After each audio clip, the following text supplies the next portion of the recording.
Hey, what's going on, Growth Ninjas? Good to be back. I've been away a little bit trying to get my degree finished up. I took a 12-year hiatus from school, and now I'm getting back to it trying to get that degree. So that's been kind of all consuming for a little bit, but just like my younger self, I get to enjoy a little bit of a summer break. So now that the learning is done, I want to get back to doing what I want to do, and that's posting videos and sharing and teaching you guys.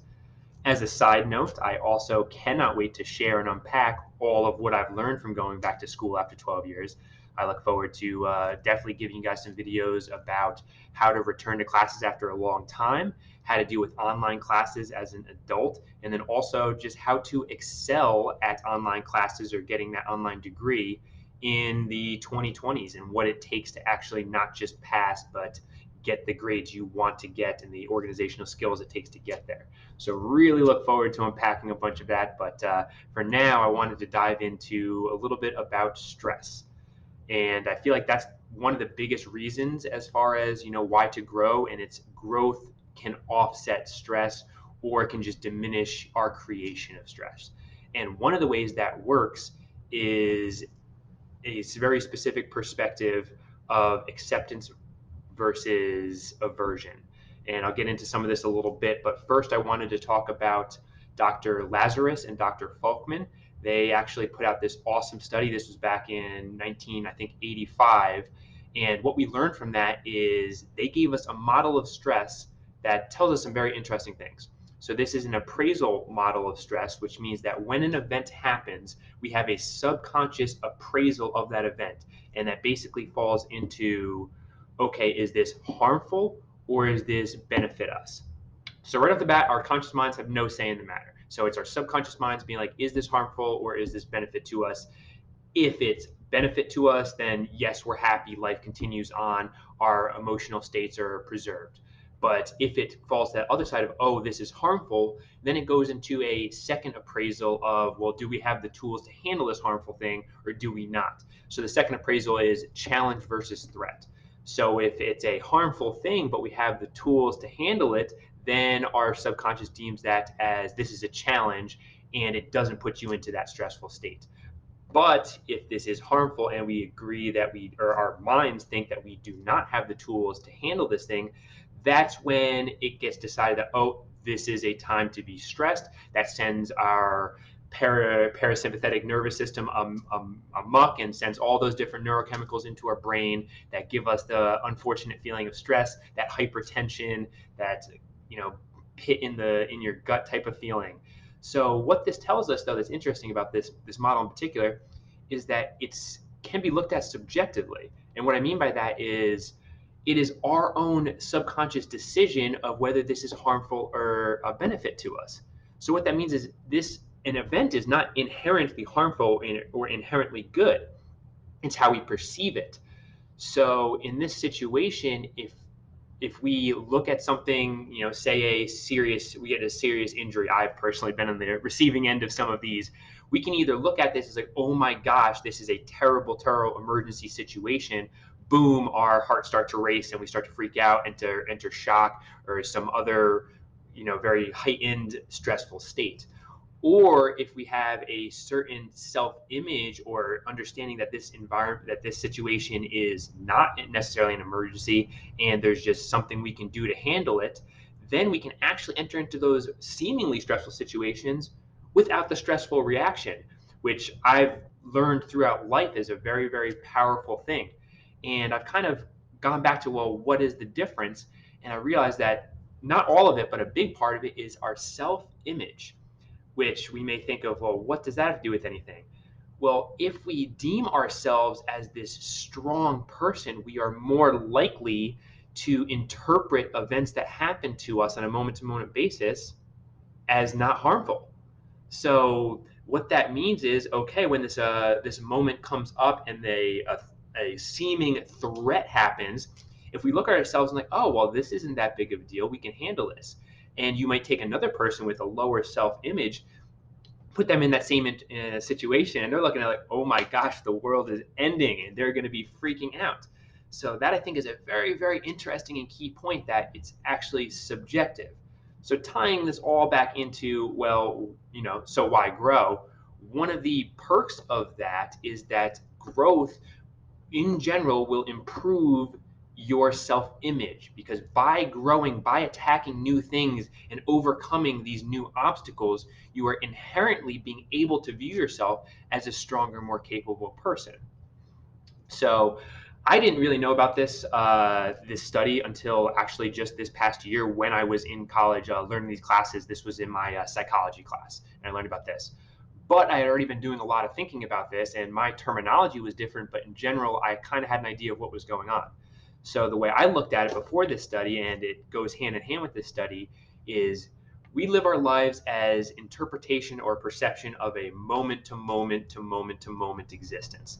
So what that means is one moment comes along, we interpret this moment, we have a perception of this moment, we think about it, and it releases feelings and neurochemicals and other things to process and to change, and then we go on to the next moment, and then it just happens cyclically after that. So rather than using the terms harm or benefit, I thought about it as acceptance or aversion.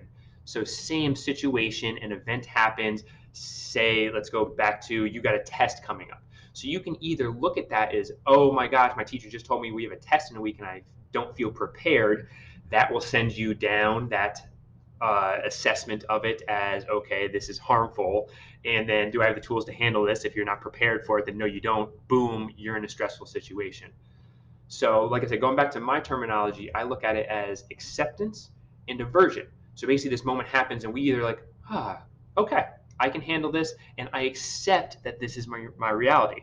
Or the other side of things, oh my gosh, this is happening. I don't accept this situation because of an aversion to it, because of a perceived threat or harm, if you will.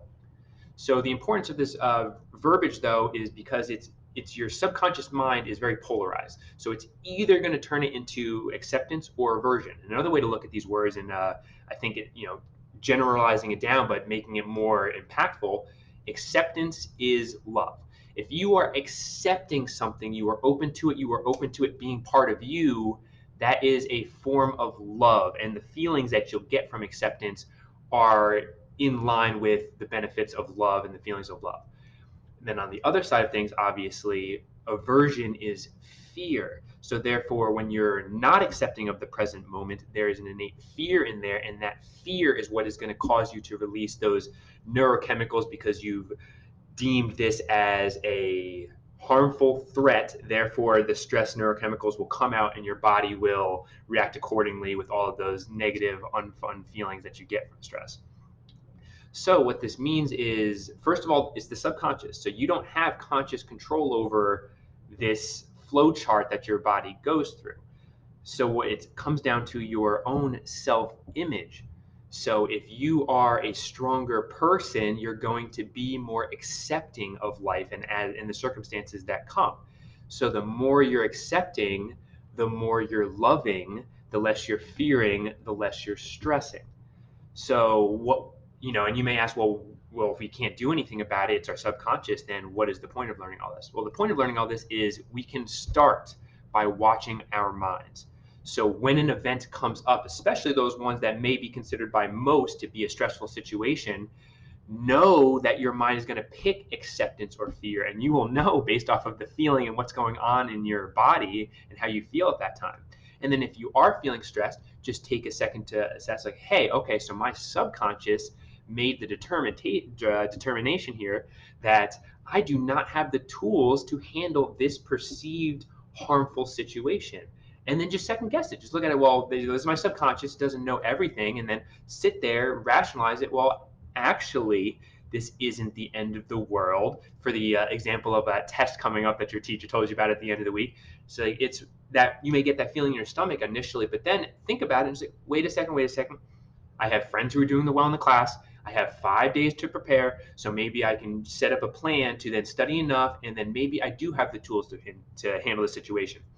Now, what you can do is, you would normally have been stressed about this throughout that entire period, but by realizing it, you can then assess and then realize, oh, well, I need to give myself the tools to handle that. So then if you're looking for the tools to handle it, it can take you out of that reaction, that stress mode, and bring you back to accepting. So there, it may be delayed at first to think like this, but it can still make those changes. Rather than being stressed out that whole week, you can be stressed out for 20, 30 minutes before you come up with a game plan to then switch yourself over to accepting it versus being averse to it, or I don't want this, or I can't accept this about my reality. So there is a lot to unpack here, and I just have so much to talk about stress, but I wanted to give you this very specific little tidbit of information. So to recap, an event comes up. Our subconscious mind says this is either harmful or this is benefit. I like to think about it as we either are accepting of this or we are not accepting of this. So the point is, if you live your life moment to moment, you are either gathering or consolidating love and acceptance, or you're gathering and consolidating and embodying fear and non-acceptance and aversion. So we can choose what we're hoarding in ourselves on a moment to moment basis. And that's kind of the main point I wanted to talk to. You want to choose and figure out how to embody and harness and grow love out of every moment that you can. So the more moments where you're accepting of what's going on, you are growing and you're loving, the less moments that you're fearful of what's going on, the less stress you'll have. So I have so much more to talk about as far as tools we can use to work on this. I touched on it a little bit, but self-image has a huge part to play in this. And that's going to be a whole nother realm of growth that I want to talk about, because if we have a higher self-image, then our subconscious is actually going to just deem less things as being averse and less things as threats.